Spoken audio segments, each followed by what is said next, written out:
Welcome.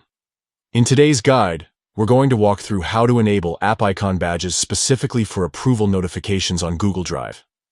This small but powerful tweak makes it much easier to stay on top of shared documents, requests, and important updates. If you've ever missed an approval notification because it didn't pop up right away, this setting will ensure you see a clear badge right on the app icon. Let's get started step by step. First, head over to your phone's main settings. This is where you'll find all the controls for your apps and notifications. Scroll down until you locate the section labeled Apps. Tap on it to bring up a full list of the applications installed on your phone. Next, scroll down that list until you find Google Drive. Once you've tapped on Google Drive, you'll be able to manage its individual settings and permissions. Look for the Notifications option. It should be easy to spot, and tap on it. Inside the Notifications menu, go a little deeper and select Notification Categories. Here you'll see different types of alerts that Google Drive can send you.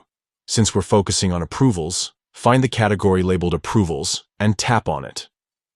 Now, this final step is the most important. Look for the option to toggle app icon badges on. Once you switch this setting, every time there's a new approval waiting for you in Google Drive, your app will display a small badge directly on its icon.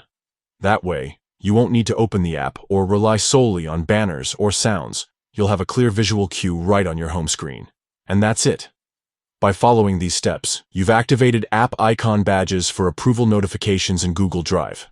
It's a simple change, but it can really help you manage collaborations and keep track of what needs your attention without missing a beat.